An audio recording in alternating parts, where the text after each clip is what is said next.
मैं Mukesh Sharma, zoology faculty at an academy Lajpat Nagar. ये एक मेरा छोटा सा इंट्रोडक्शन है और मैं आपके समक्ष लेके आया हूँ कि भाई बहुत सारे बच्चों की भी डिमांड रहती है कि भाई हमें मोटिवेशन चाहिए, कुछ करना है लाइफ में, उसके लिए मोटिवेशन। तो मोटिवेशन आपको बहुत कुछ मिलेगा मोटिवेशन के नाम पे देखने के लिए। आपको बहुत सारे वीडियो भरे पड़े हुए हैं, बहुत सारे मोटिवेशन के लिए आपको और भी कंटेंट मिल जाएगा, लोग मिल जाएंगे मोटिवेट करने के लिए। लेकिन मैं यहाँ पर इससे थोड़ी-सी मेरी राय अलग है मोटिवेशन को लेके। मैंने देखा है कि जैसे मोटिवेशन के लिए आप अगर देखोगे, तो लोग कहते हैं कि मेरे फ़ादर, मैं आपको एक एग्ज़ाम्पल देके बताता हूँ। मेरे फ़ादर मेरे को किस्सा सुनाते थे जब मैं छोटा था। कहते थे कि भई लाल बहादुर शास्त्री जी, जो हमारे देश के भूतपूर्व प्रधानमंत्री रहे थे, वो नदी पार करके पढ़ने जाया करते थे। वो सुन के बहुत अच्छा लगता था, खून खौल जाता था, देखो कितनी मेहनत करते थे, क्या होता था। जब हम रियल लाइफ में आते हैं, अपनी लाइफ में आते हैं, तो उस लेवल पे हमारा एनर्जी लेवल डाउन हो जाता है। उस समय तक वो बातें सुनने में बहुत अच्छी लगती हैं। जब खुद पे आता है, तो हम धीरे-धीरे मतलब वो एनर्जी लेवल मेंटेन नहीं रख पाते, जितना रखना चाहिए। तो अब मैं 40 प्लस हो गया, तो मैंने बहुत सारी चीज़ें देखी, बहुत सारे स्टूडेंट को पढ़ाया, बहुत सारे स्टूडेंट से मिला, महसूस किया और उनमें से बहुत सारे बच्चे सफल भी हुए हैं। अपने एम को अचीव किया, गोल को अचीव किया है उन्होंने। तो उन लोगों से बातचीत और उन लोगों को देख के मैंने कंक्लूजन निकाला या मेरे को ऐसा महसूस हुआ कि लाइफ में इंसान अपने आप से, अपने घर से, परिवार से, अपनों से सबसे ज़्यादा मोटिवेटेड होता है। कि अगर मान लीजिए जैसे कि किसी की फैमिली में बहुत सारे चैलेंजेस थे, बहुत सारी परेशानियाँ थी, तो उनसे इंस्पायर होके कि भाई मेरे को ये परेशानी खत्म करनी है।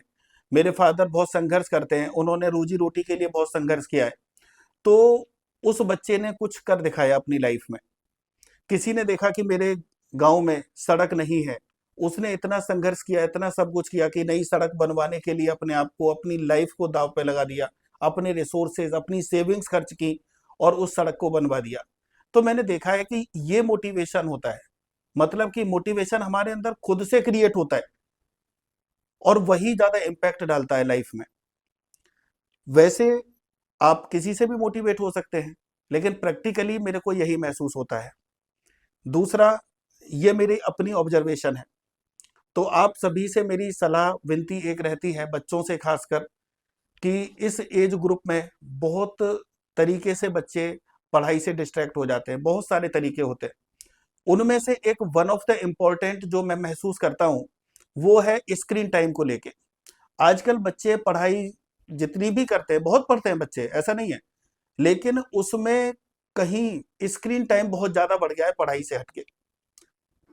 चाहे वो यूट्यूब को लेके हो, चाहे वो आपका सोशल मीडिया को लेके हो, गेमिंग को लेके हो, बच्चा अपने आप को रिफ्रेश करने के लिए इन टूल्स की तरफ ज़्यादा डाइवर्टेड रहता है। और ये टूल्स कहीं न कहीं हमारी लाइफ को, हमारी स्टडी को बहुत ज़्यादा डाइवर्ट करते हैं, एम से भटकाने का बहुत बड़ा काम करते हैं हमारी लाइफ में। मैं एक एग्ज़ाम्पल के तौर पे बताता हूँ कि मेरे फादर हैं, 75 प्लस उनकी एज है। तो कई बार जब मैं अपने फादर के साथ बैठता हूँ, तो उनसे बात होती है, तो वो अपनी बात बताते हैं कि यार सन 78 में देखो ऐसा था जब ये बात हुई, तो वो अपनी बहुत सारी घटनाओं का ज़िक्र करते हैं तारीखों को लेके।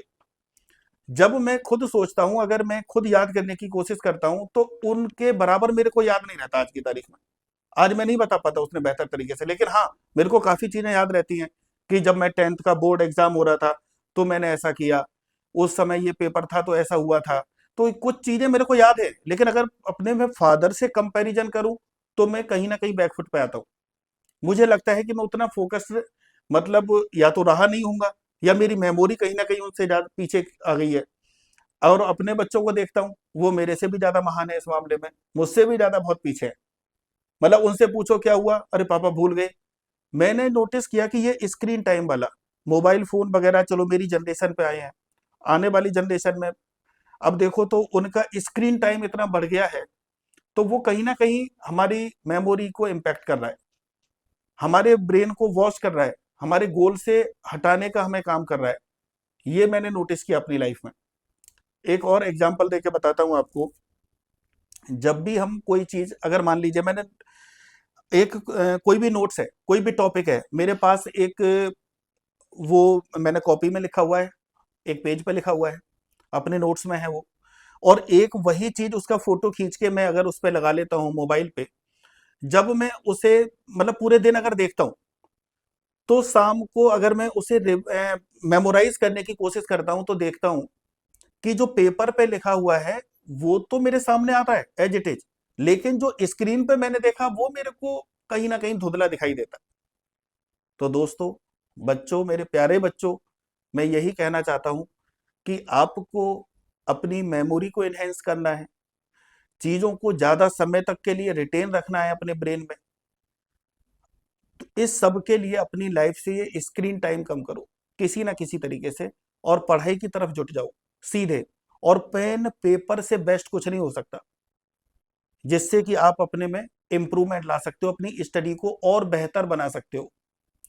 मैं एक और छोटी सी बात बताता हूँ। एक बच्चों के बहुत सारे कॉल्स आते हैं, बात होती है, कोचिंग में मिलते हैं, बोलते हैं कि सर हमें रिवीजन में बड़ी दिक्कत होती है, रिवीजन को लेकर एक बहुत बड़ा कंफ्यूजन रहता है। तो मैं एक छोटी सी बात बताता हूँ रिवीजन की। तो रिवीजन में हमें क्या करना होता है कि बच्चा क्या करता है, कॉपी उठाई, अपनी नोट्स उठाई पर्टिकुलर सब्जेक्ट के, उन एक एक लाइन को पढ़ना शुरू कर देता है, बिना सोचे समझे, कुछ भी है, लाइन पढ़ना शुरू कर दिया। फिर आएगा बच्चा, बताएगा कि सर मेरा तो हो ही नहीं पाया रिवीजन, मैं एक ही चैप्टर रिवाइज कर पाया।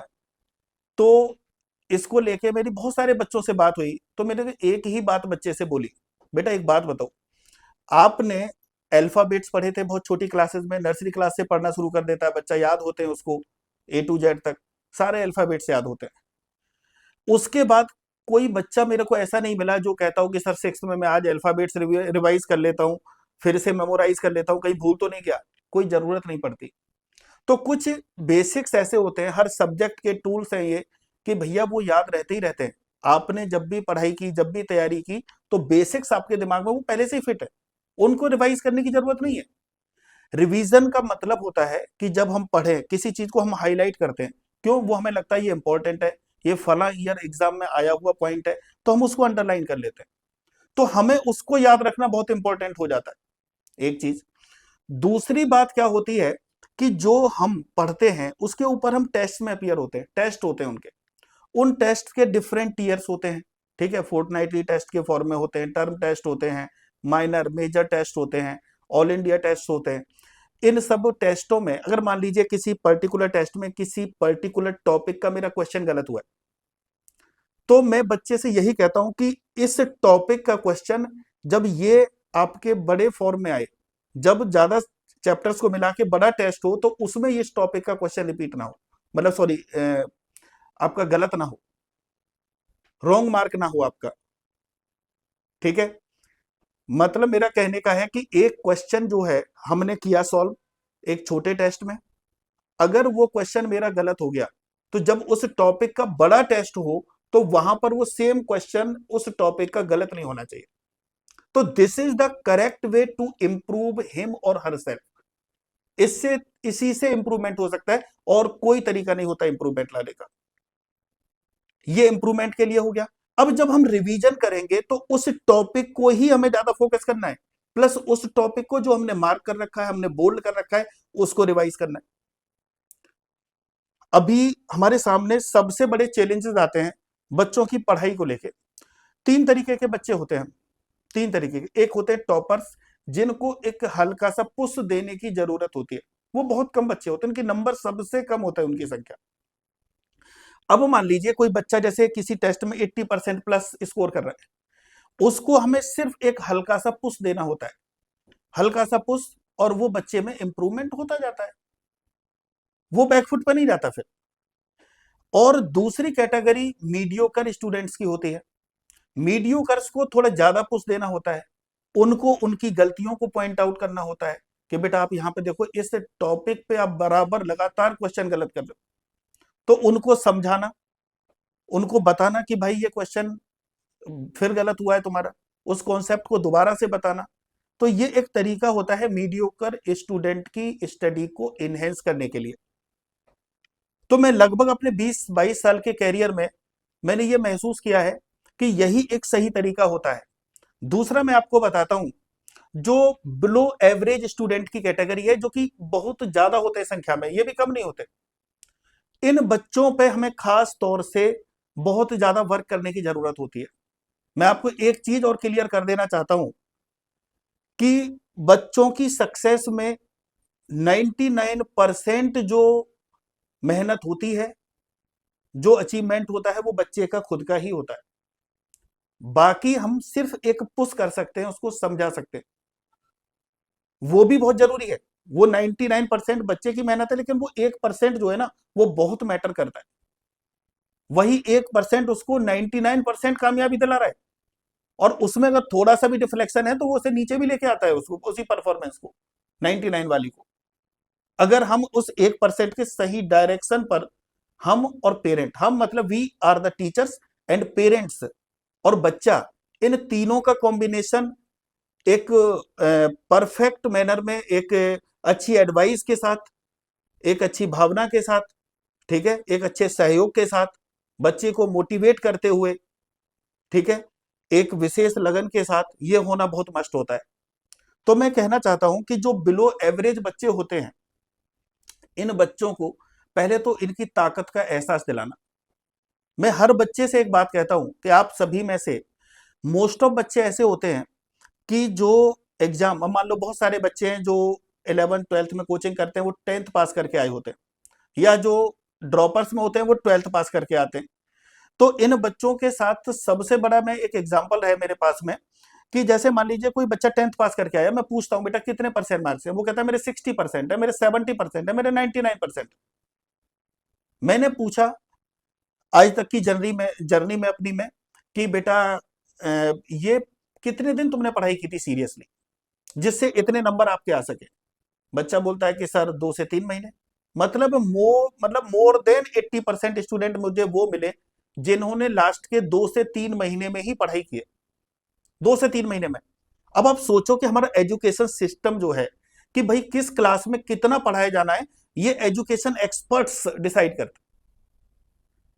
अब वो ये सिलेबस डिसाइड करते हैं कि भाई इस कंटेंट को 1 साल पढ़ाया जाएगा, ये हमारे बच्चों के मानसिक लेवल के हिसाब से, कि भाई एक एवरेज और नॉर्मल बच्चे के लिए 1 साल का कंटेंट है ये, और उस कंटेंट की धज्जियां उड़ा दी इस बच्चे ने 3 महीने की तैयारी में, और 70% से 60%, किसी के 80%, 89%, 99% मार्क्स आ रहे हैं।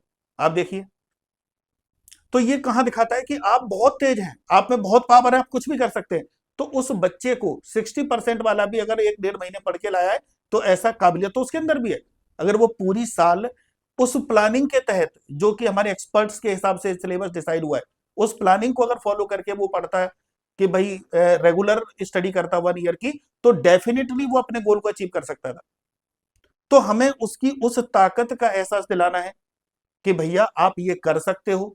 तो मैं सबसे पहले बच्चे से बोलता हूं कि बेटा अपना राइटिंग स्किल आपको इंप्रूव करना बहुत जरूरी है, क्योंकि राइटिंग स्किल का मतलब होता है कि आप क्या लिखते हैं, अपनी भावनाएं कैसे व्यक्त करते हैं। मैंने पढ़ा दिया कुछ भी, और बच्चा वो उसको अगर ना लिख सके, तो इसका मतलब बच्चा समझा नहीं है आपकी बात को, और बच्चा समझा नहीं है तो वो याद भी नहीं रख सकता, और लिखने का तो सवाल ही नहीं उठता है। तो दोस्तों, मेरे प्यारे बच्चों, तो मैं ये चाहता हूं कि आप जो कुछ भी पढ़ो, बहुत फोकस्ड होके, सीरियसली आप पढ़ो, अपने टीचर की बात को अच्छे से सुनो। और मैंने महसूस किया है, जब हम आमने सामने बैठ के किसी से बात कर रहे होते हैं, तो कहीं ना कहीं मन में यह रहता है कि हमें बात सुननी ही पड़ेगी, हमारी मजबूरी हो जाती है। और जब हम बात को अच्छे से सुनते हैं, तो वो हमारे दिमाग में रिटेन भी रहती है, और फिर हम उसको एक्सप्रेस भी कर सकते हैं, और जब एक्सप्रेस कर पाएंगे तो उसको लिख भी पाएंगे। तो कहीं ना कहीं ये तीनों चीजें एक दूसरे से जुड़ी हुई है। तो हमें इनको सही तरीके से अपनी लाइफ में अप्लाई करने की जरूरत है। तो मैं बस यही कहना चाहूंगा, आप मोटिवेटेड रहें, उसमें भी सेल्फ मोटिवेटेड ज्यादा रहें, स्क्रीन टाइम अपनी लाइफ से कम करें, रिवीजन कैसे बेहतर करें, इस पे फोकस करना है। इसके लिए आपको अपने आप को कैटेगराइज करना पड़ेगा कि आप किस लेवल पे आ रहे हैं। आप 80% अबव लेवल पे हैं तो आपको देखना है कि भाई कुछ कुछ ना कुछ माइनर सी चीज होगी जो आपको 80 से 90 पर नहीं जाने दे रही है या 90 से अबव नहीं जाने दे रही है। तो उसको पहचाने अपनी कमी को और उसको इंप्रूव करें। मीडियोकर्स के लिए और ज्यादा बारीकी की जरूरत है। आपके अगर थ्योरी के क्वेश्चंस गलत हो रहे हैं तो आप थ्योरी को और थोरोली पढ़ें, अपने टीचर से डिस्कस करें, ठीक है। और जो कॉन्सेप्ट्स हैं उन पे दोबारा से वर्क करें कि गलती कहां हो रही है। आप 80 तक भी नहीं पहुंच पा रहे हैं तो कुछ ना कुछ तो कारण है, तो मेजर कंसर्न है ये। और जो बच्चे बिलो एवरेज हैं वो अपने आप को कम ना समझें, उनमें बहुत पावर है। बच्चे में इतनी ताकत होती है कि अगर वो आज कुछ सोच ले तो कुछ भी कर सकता है। I am not saying about mental health, मैं मेंटल हेल्थ की बात नहीं कर रहा हूं, मेमोरी की ही बात नहीं कर रहा हूं, मैं बात फिजिकल हेल्थ की भी कर रहा हूं। बच्चे हैं, बच्चे बहुत ज्यादा फिजिकली भी स्ट्रांग होते हैं मेंटल हेल्थ के साथ साथ। आप किसी भी लेवल पे इस चीज को क्रॉस चेक कर सकते हैं। मैं छोटा सा एग्जांपल देता हूं आपको। अभी मैं कहीं गया हुआ था तो लगभग 2 स्टेयर्स की हाइट थी और वहां से मेरे को उतरना था। तो मतलब मैं डिस्कंफर्ट फील कर रहा था तो मेरे को वहां से जंप लेना पड़ा। तो आप ये समझो कि मेरे को ऐसे लग रहा था कि मैं कम से कम एक फ्लोर से कूद रहा हूं। मतलब मेरी हालत इस तरीके की थी, जबकि मैं एक रूरल बैकग्राउंड को बिलोंग करता हूं। तो जब हम खेलते थे, छोटे थे, तो मतलब आप ये समझो 8-10 फुट की हाइट को हम वैसे ही जंप कर लेते थे। 8 फुट की हाइट तक हम वैसे कूद जाते थे, कोई दिक्कत नहीं होती थी। लेकिन उस दिन ऐसे लग रहा था कि हड्डियों में भी मतलब वाइब्रेशन होने लग गए। और वही काम एक छोटा बच्चा कितने सॉफ्टली उस एक्ट को कर लेता है, कितने आराम से। मतलब वो मेंटली फिजिकली इतना स्ट्रांग है कि वो अपनी लाइफ में कुछ भी कर सकता है। और आप कुछ भी कर सकते हैं, अपने आप पे भरोसा रखें और जो मैंने पॉइंट आपको बताए हैं इन पर अमल लाने की कोशिश करें। Thank you to all, thank you so much.